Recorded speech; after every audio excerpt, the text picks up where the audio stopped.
प्रिय छात्रों, मैं आज समास किसे कहते हैं, कितने प्रकार होते हैं, इसमें किसी एक प्रथम प्रकार का बड़े विस्तार पूर्वक सरल ढंग से सरल पद्धति से बताने जा रहा हूँ। चाहे वो कोई प्रतियोगी छात्र हो, चाहे वो संस्कृत के 6वीं से एमए तक के छात्र हों, किसी भी कक्षा के हों या प्रतियोगी हों, कोई भी हों, हिंदी के हों, संस्कृत के हों, सबके लिए जानना बहुत जरूरी है। बड़ी सरल पद्धति।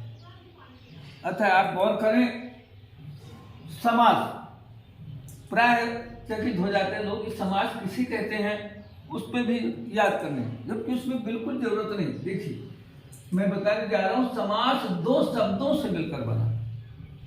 पहला है सम और दूसरा है अस।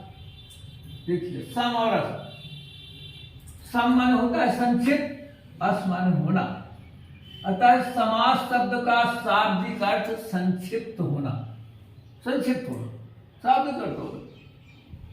परिभाषा जब हम करें इतनी सरल कि जब 2 या 2 से अधिक पदों, 2 या 2 से अधिक पदों को आपस में इस प्रकार मिलाया जाए कि उनके आकार में कुछ कमी आ जाए और अर्थ भी, 2 चीजें। देखिए, आकार और अर्थ, 2 चीजें।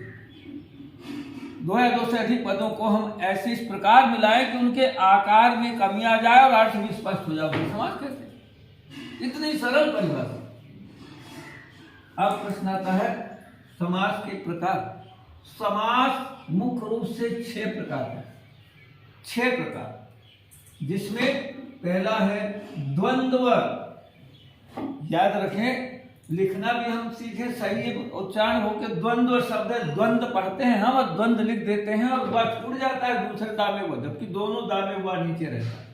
वो द्वंद्व है, कह नहीं पाते इसलिए द्वंद्व कहते हैं, द्वंद्व लिख देते हैं, तो द्वंद्व। इसी प्रकार द्विगु, द्विगु बोलते हैं तो द्विगु लिख देते हैं, वह छूट जाता है। द्विगु समास, कर्मधारय समास, तत्पुरुष समास, बहुव्रीहि समास और अव्ययी भाव समास। ये 6 समास। इसका भी उच्चारण बहुव्रीहि, अक्सर बहुव्रीहि गलत पढ़ जाते, गलत लिख डालते, बहुव्रीहि है। अव्ययी में एक या अक्षर छोड़ देते हैं, अब भी हो जाता है, अव्ययी भाव। अब देखिए, पहला आया द्वंद्व। संस्कृत में गौर करें, संस्कृत वाले विद्यार्थी, इसकी परिभाषा 4 थे द्वंद्व। 4 थे, देखिए पहले हम संधि पढ़ा चुके, आपको 4 थे में 2 दीर्घ संधि है, चा धन अर्थे। चा के अर्थ में द्वंद्व समास, और चा का मतलब होता है और। 60 में परिभाषा द्वंद्व की 4 थे द्वंद्व। अगर हिंदी में वही द्वंद्व समास आता है तो बीच में और शब्द का लोप छिपा रहता है, और शब्द का लोप रहता है द्वंद्व। अर्थात जब संस्कृत में 4 थे द्वंद्व, 4 के अर्थ में द्वंद्व समास। अगर हमें हिंदी में परिभाषित करना है तो बताना है कि जहां बीच में और शब्द का लोप होता है, अर्थात और छिपा रहता है, अर्थात दोनों पदों की प्रधानता होती है। जो दोनों पद होते हैं उन दोनों पदों की प्रधानता होती है। ये हो गई परिभाषा। अच्छा, हिंदी किया था, संस्कृत। अब प्रश्न आता है कि द्वंद्व समास के भी संस्कृत वालों के लिए, ये संस्कृत वालों के लिए क्यों, हिंदी वालों के लिए मैं आपको बता दूं, राम लक्ष्मण। तो आ गया राम लक्ष्मण, राम लक्ष्मण, रामस राम है, राम और लक्ष्मण लिख देना, भाई बहन, भाई और बहन, लोटा डोरी, लोटा और डोरी, इतना भर लिख देना और छिपा समझ गए। लेकिन संस्कृत वालों को थोड़ा अलग जानना है कि 3 भेद होते हैं द्वंद्व। एक है इतरेतर द्वंद्व, दूसरा समाहार द्वंद्व, तीसरा एक शेष द्वंद्व। ये मैं आपको स्पष्ट कर दूं कि इतरेतर मतलब, देखिए इतरेतर में गुण संधि से बना है, इतर और धन इतर, इतर इतर, इधर भी वही इधर भी, अर्थात यहाँ 2 शब्द, 2 शब्दों की प्रधानता, 2 शब्द होते हैं केवल जिस समाज में, वो इतरेतर द्वंद्व होता है। 2 मात्र। देखिए, जैसे यहाँ देखिए राम लक्ष्मणो, ये लक्ष्मणो जैसे राम है रामो, बालक है बालकौ, द्विवचन का रूप है।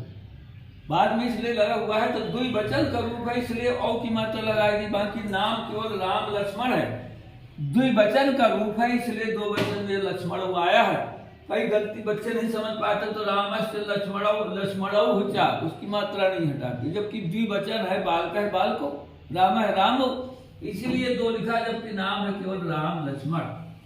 और जहां आ गया ध्यान देना, जिसमें राम लक्ष्मण, जो छोटा आ छोटी, जो याद रखना, लघु छोटा, लघु आ लघु ई लघु उ, जो छोटा आ छोटी छोटा उ अगर होगा जिस नाम के आखिरी, उसमें आधा सा चा के पहले लगेगा। इसके बाद आधा सा चा के पहले जो छोटा, वैसे दोनों छोटा, राम भी छोटा आखिरी माँ, और लक्ष्मण में भी रामश्च लक्ष्मणश्च, ये संधि में कल ही बताया था आपको, विसर्ग संधि, चा के पहले ऐसा लग जाता है। रामश्च लक्ष्मणश्च की जगह में रामश्च लक्ष्मण, कितना सरल। चाहे जो छोटा छोटा ही छोटा वो अगर हो तो आधा सा चा के पहले आधा सा लगा दो, और बाकी केवल चावल लगाना, अगर उसके बाद बड़ा बड़ी बड़ा, जैसे माता पिता दोनों बड़े बड़े, तो माता चा पिता चा, बड़े अक्षर के सामने अष्ट नहीं लगेगा ना, सौ चा नहीं लगेगा। अब जैसे यहाँ देखिए पति पत्न्यौ, पति पत्न्यौ, पति पत्न्यौ, यहाँ सोचिए, इसको दिमाग में दौड़ना है, जिसको कारक रचना याद रहते हैं तुरंत समझ जाते पत्न्यौ। जैसे नदी में नद्यौ, बड़ी क्या होता है नदी, नद्यौ, तो दो हो जाते हैं। इसी प्रकार से पति पत्न्यौ दो हो गए, पति पत्नी को है तो समझो पत्न्यौ, बोले पत्न्यौ कोई शब्द होगा, पत्न्यौ नहीं, दो वचन है रूप पत्नी का द्विवचन का, इसलिए द्विवचन का रूप है, तो हम तुरंत समझ जाते पति और पत्नी दो है, पति पत्नी, तो पतिश्च, और ये बड़ी है, यहाँ पत्नी क्या है, यहाँ सा नहीं लगा, बड़ी में नहीं, बड़ा बड़ी बड़ा में केवल आप चाह गए। मगर यहाँ पर गौर करना है कि ये दो शब्द जो आते हैं ये द्विवचन का रूप है, इसको सुधारना है। ये किससे बना है? दो, पत्नी से बना है, इसलिए पत्नी ही लिखा है। जैसे लिखो इसमें आ गया हरिहरम, हरिहरम यानी हरि और हर दो है, हरिहर दोनों छोटे हैं, इसलिए हरिश्च हरस दोनों छोटे। सुख दुखे, ये जो है नपुंसक लिंग में है, तो नपुंसक लिंग में सुखम चा दुखम, क्यों नपुंसक लिंग है इसलिए विसर्ग नहीं लगता उसमें, जैसे फलम फले फलान, पुस्तकम पुस्तके पुस्तकान, इसलिए सुखम चा दुखम चा। ये देखिए ये है इतरेतर, दो कोई भी इतरेतर हो गया, इसमें दो पद। अब दूसरा आ गया समाहारः, समाहारः माने होता है समूह, याद रखना, समाहारः होता है समूह। ये देखिए इस समूह जो बोले दो से ज्यादा नाम, दो से ज्यादा पद हो, दो से ज्यादा नाम हो, वो समाहारक समूह बन गया, वो समाहारक नाम है, समाहारक का समूह। अब जैसे देखिए राम लक्ष्मण भरत शत्रुघ्नाः, अब यहाँ शत्रुघ्नाः लिखा है, जैसे बाल का है, बाल को बाल का बहुवचन में बड़ा की मात्रा लगती है ना, तो इसलिए लगाई गई है, जबकि नाम केवल शत्रुघ्न भरत। तो हमें ध्यान देना कि नाम है राम लक्ष्मण भरत शत्रुघ्न, ये नहीं कि बड़ा ना रहने देंगे, ये बहुवचन के कारण है यहाँ लगाया गया। इतना रामश्च लक्ष्मणश्च भरतश्च शत्रुघ्नश्च, क्योंकि सभी छोटे, सभी छोटा छोटा है, इसलिए आधा सचा पहले बता दिया कि जहाँ छोटा छोटी छोटा होगा उसके पहले आधा सात और इसके बाद चार। इसी प्रकार सीता गीता नीता, नीता लिख दिया, नीता का मतलब जैसे बालिका, तो ये नहीं कि बालिका, ये हटा तीन नाम हो गए, सीता गीता नीता, तीनों बड़े बड़े सब, सीता चा गीता चा नीता चा, क्योंकि बिल्कुल लगा हुआ, बिल्कुल यानी सब में आधा साल नहीं रहेगा, बड़ा ऐसे कोई भी, जैसे आ गया राम लक्ष्मण, जैसे आ गया मोहन सोहन दिनेश, मोहन सोहन दिनेश, तो तुरंत समझ गए मोहन सोहन दिनेश, समाहार मोहनस सोहनस दिनेश, कोई भी आ गया नदी तालाब गंगा, तो तुरंत समझ गए सभी ये समाहार है। जहां दो से ज्यादा हो गए वहां समाहार। अब इसका तीसरा देखिए, एक से नाम, इसका जैसा नाम है, इसका क्योंकि इतरेतर में इधर उधर दोनों बराबर होते, दोनों पदों की प्रधानता, दो ही पद रहते दोनों बराबर, इसलिए इतरेतर। समाहार है मैंने दोनों का समूह, तो समाहार है। एक शेष मतलब होता है जिसमें एक शब्द रहता है जिसमें दो अर्थ निकल जाते हैं, दो उसमें निकल के आ जाते हैं। जैसे पितरौ शब्द दिया हुआ, उसका अर्थ होता है माता पिता, तो माता चा पिता लिख रहे, विग्रह के लिए वही नियम है हर जगह कि अगर बड़ा बड़ी बड़ा हुआ है तो चार। अगर देखो यहाँ देख दूसरे एक ही शब्द जैसे हंसो लिखा हो, लेकिन हंसो का मतलब दो शब्द है, हंस और हंसी। हंसो दो वचन का है इसलिए हंस और हंसी। तो हंसस्य और हंसी दो वचन, बड़ी है इसलिए चावल, इसमें छोटा है इसलिए आधा सा चला। तो हंसस्य हंसी इससे दो से इसे समझ गए। हंस पुत्र, पुत्र और पुत्री दो समझ गए, एक शब्द लेकिन दो निकल के आए।